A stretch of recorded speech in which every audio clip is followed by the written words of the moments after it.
Esse é um navio quebra-gelo nuclear russo indo resgatar um navio cargueiro que ficou preso no gelo do Oceano Ártico, na rota do Mar do Norte. Durante o inverno, o gelo cobre quase que completamente o Oceano Ártico, tendo em média 2,5 metros de espessura, mas passando facilmente dos 3 metros. Não é qualquer navio que consegue quebrar esses blocos gigantes de gelo mais altos que uma casa para alcançar essas regiões. E é para isso que foram criados os navios quebra-gelo. Eles servem para resgatar outros navios, abrir canais, fazer patrulha, fazer pesquisa e até mesmo turismo. Um navio de carga padrão possui um bulbo na proa, como vimos no vídeo que fiz sobre isso aqui no canal. Se ele encontrar um bloco de gelo bem espesso, vai bater de frente e não vai quebrar. Para abrir uma rota navegável para eles, existe um tipo especial de navios, chamados de navios quebra-gelo. Eles quebram o gelo basicamente de duas formas. Quando o navio entra em contato de frente com um bloco de gelo, aplica uma força axial sobre ele, o comprimindo. Isso aumenta as tensões de flexão sobre o gelo. Se essas forças forem grandes o suficiente, ele poderá sofrer uma flexão vertical, ou seja, ele irá se curvar, o que é conhecido por flambagem. Não essa flambagem, essa flambagem. Isso porque, apesar de o gelo ser quebradiço, blocos de gelo extensos possuem um certo grau de comportamento elástico por causa das moléculas da água, similar a uma chapa de metal. Se a força aplicada pelo casco do navio no gelo no contato frontal for suficiente para que o gelo se curve mais do que o seu limite de elasticidade, ele irá se quebrar. Caso contrário, temos a segunda forma de quebrá-lo, que é deslizar e subir com o navio no bloco de gelo. Com o seu peso, uma enorme força é aplicada para baixo, flexionando o gelo e o quebrando. A força necessária para quebrar um bloco de gelo esmagando de frente é muito maior do que para quebrá-lo com o peso do navio após subir nele.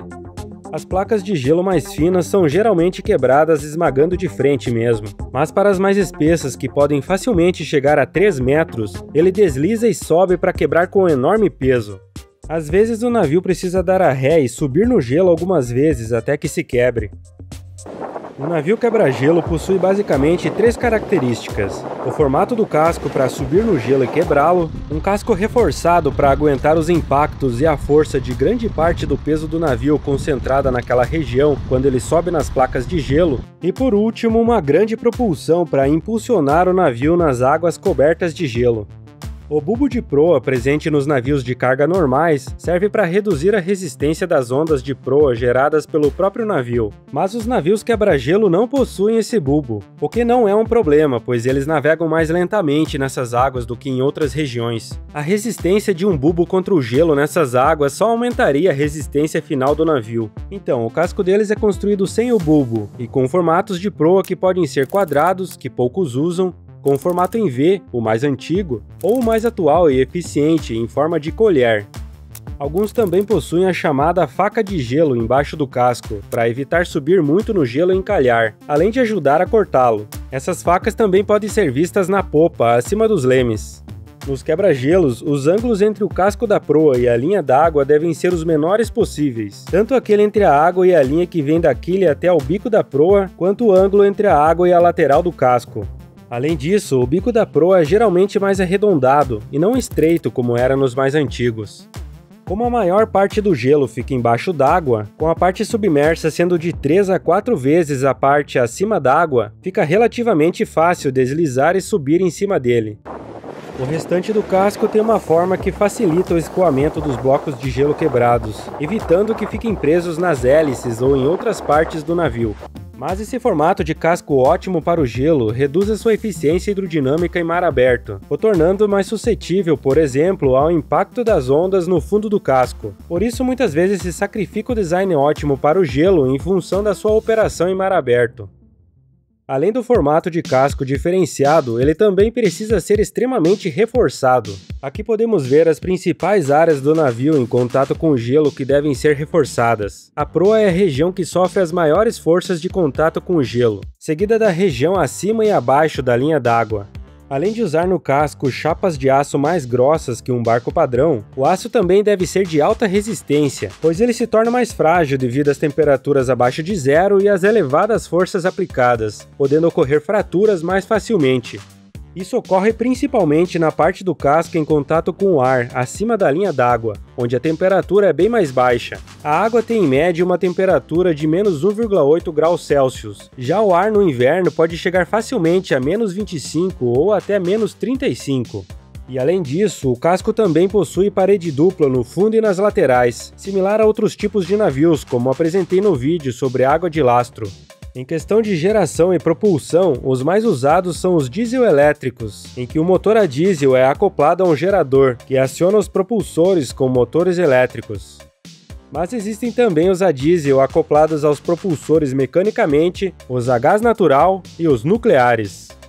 Ser a diesel ou a gás tecnicamente não limita a potência do navio. Então, se os nucleares são bem mais caros de se construir, por que a Rússia está investindo tanto neles? Pela autonomia e eficiência. Eles podem ficar mais de 7 anos sem reabastecer combustível, ficando limitados apenas pelo reabastecimento de comida, que dura em torno de 6 meses, mas que pode ser feito por helicóptero ou outra embarcação de apoio.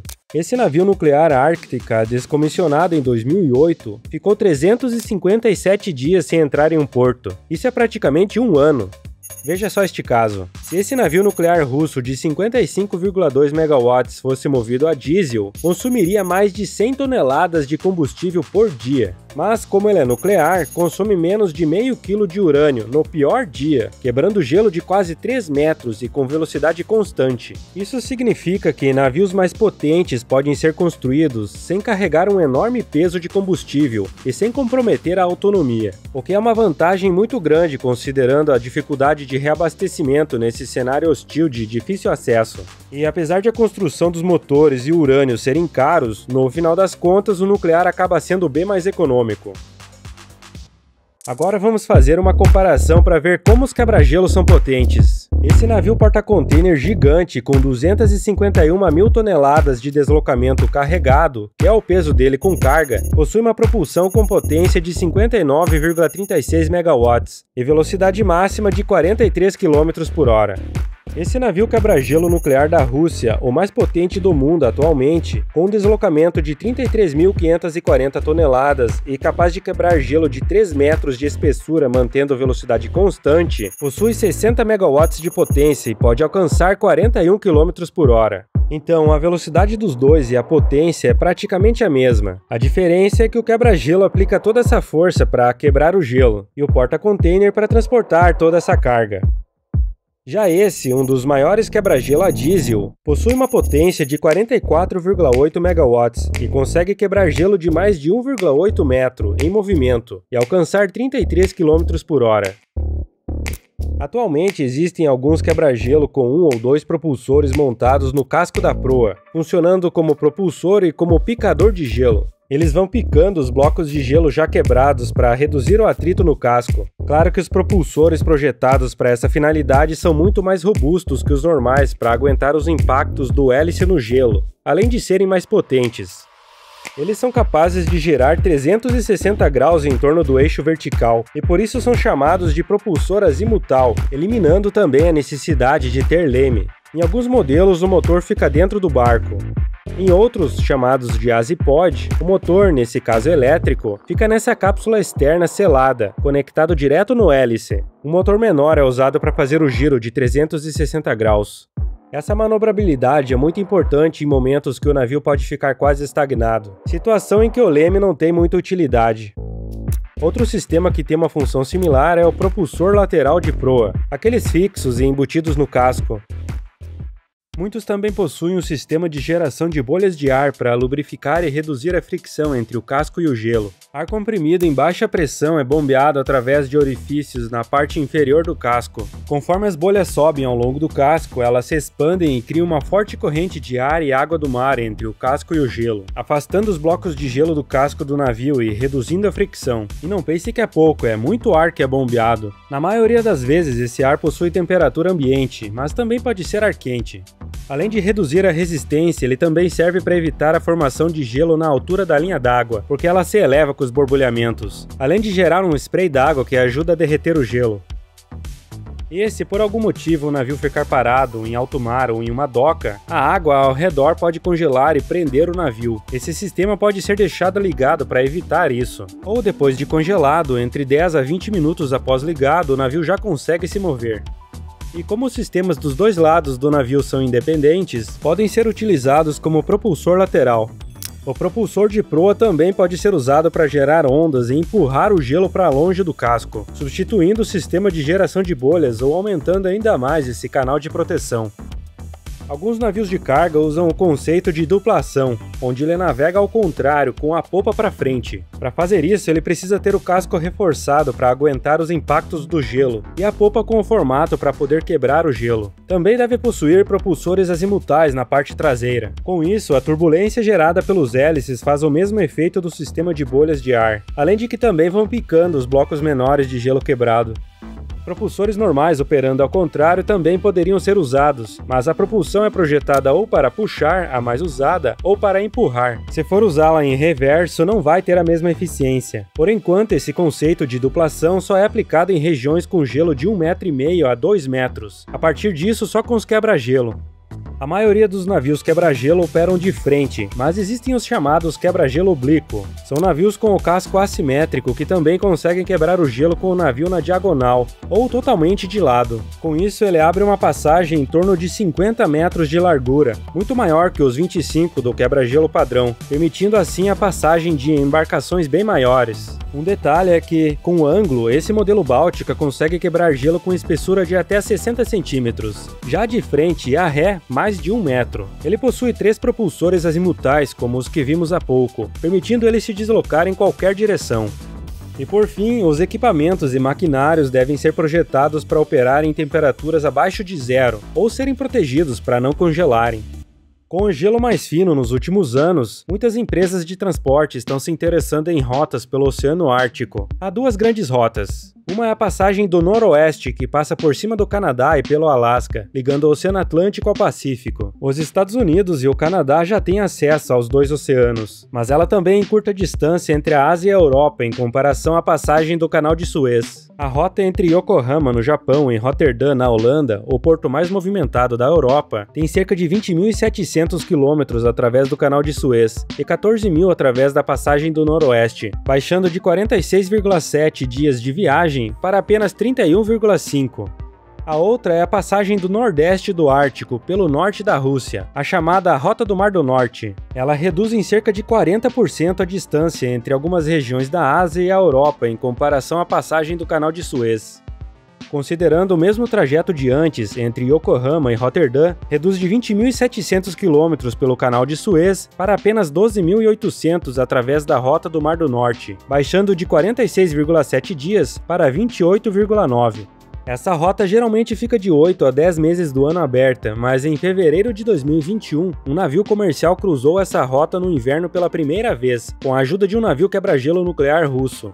Isso aconteceu em grande parte porque nesse ano o Ártico alcançou recordes de menor área coberta pelo gelo. Por um lado, isso levou ao maior tempo em que a rota permaneceu aberta. Por outro lado, serviu como um alerta do aquecimento global.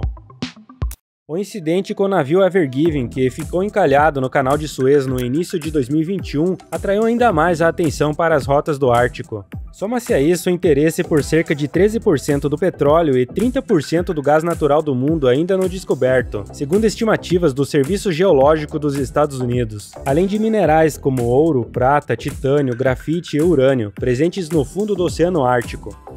Os interessados são países com litoral no Oceano Ártico, que são os Estados Unidos, o Canadá, a Rússia, a Noruega e a Dinamarca, e até outros que não têm, como a China, o Japão e a Coreia do Sul. Lembrando que, além dos mares de cada país, a maior parte, por enquanto, são águas internacionais. A China, inclusive, apresentou em 2017 os planos de uma rota da seda polar. Já a Rússia tem um plano de ter entre 20% e 30% da sua produção de petróleo oriunda do Ártico até 2050. Não é à toa que a frota de navios quebra-gelo da Rússia é a maior do mundo. Atualmente, ela possui 75 deles em operação, sendo 5 nucleares. Ela tem mais que todos os outros países juntos. Claro que a frota inclui até alguns navios da década de 60 e 70, mas todos esses 75 estão em operação. E ela vem aumentando bastante a sua frota nos últimos anos, tendo atualmente 15 em construção, sendo 5 deles nucleares. Os últimos nucleares, conhecidos como Projeto 22220, são os maiores e mais poderosos do mundo atualmente. Possuem uma potência no eixo de 60 megawatts e são capazes de quebrar gelo de até 3 metros de espessura com velocidade constante de 3,7 km por hora. O primeiro deles foi nomeado Ártica, o mesmo nome daquele nuclear que foi descomissionado em 2008. Eles também estão construindo uma nova classe desses nucleares, muito maior e com 120 megawatts de potência no eixo, o dobro do atual mais poderoso. Ele vai ser 10 vezes mais forte que esse quebra-gelo a diesel, também russo. Será o projeto 105010. Дедвейтом более 100 тысяч тонн и шириной более 50 метров. Como você ouviu o cara, ele será capaz de quebrar gelo de até 4,1 metros de espessura a uma velocidade constante de 3,7 km por hora, sem parar. Tente imaginar o quão grande é um bloco de gelo com 4,1 metros de espessura. O pé direito da sua casa deve ter em torno de 2,80 metros. E se ele fizer aquela manobra de dar a ré e avançar algumas vezes sobre o gelo, quebra gelo muito maior. Vai ser um monstro. A Finlândia vem em segundo lugar, com 12 navios em operação. O Canadá possui 11 em operação e mais 6 planejados, com 3 deles já em construção. A China tem 8 no total, sendo 2 pesados, mas as ambições dela no Ártico são grandes e já anunciou que está desenvolvendo seu próprio navio quebra-gelo nuclear, o que provavelmente irá tirar o sono não só dos Estados Unidos, como também da Rússia, que apesar de algumas parcerias entre eles, no final das contas a Rússia não quer a sua dominância no Ártico ameaçada. A Suécia vem em quinto lugar com 5 navios em operação e mais 3 planejados. Já os Estados Unidos têm atualmente um quebra-gelo pesado, o USCGC Polar Star, que entrou em serviço em 1976 e está para se aposentar, e um médio, o USCGC Healy, comissionado em 99. Eles também têm outros 3 com menor capacidade de quebrar gelo, mas já demonstraram preocupações com o avanço da Rússia e da China no Ártico, tendo planejado a construção de mais 3 pesados e 3 médios. Há também diversos outros países com menos navios, como a Noruega, a Estônia, a Letônia, o Reino Unido, a França, a Alemanha, a Áustria, a Espanha, a Itália, a Ucrânia, o Cazaquistão, a África do Sul, o Japão, a Coreia do Sul e a Austrália. O Chile tem um em operação e outro em construção, e a Argentina também tem um em operação. O Brasil possui atualmente o navio de apoio oceanográfico Ari Rongel e o navio polar de pesquisa oceanográfica Almirante Maximiano, mas nenhum deles é quebra-gelo, podendo lidar apenas com gelo fino do verão e outono. O Ari Rongel com até 80 centímetros de gelo e o Almirante Maximiano até 40 centímetros. Mas a Marinha está em fase de obtenção de um quebra-gelo, que substituirá o Ari Rongel no apoio logístico dos projetos de pesquisa na Antártica. Ele deverá ser capaz de quebrar gelo de até 1 metro de espessura. E aí, o que achou dessas máquinas e como funcionam? Você se habilitaria a fazer uma jornada de alguns meses em um deles? Muito obrigado pela sua companhia, obrigado também aos apoiadores do canal e um grande abraço!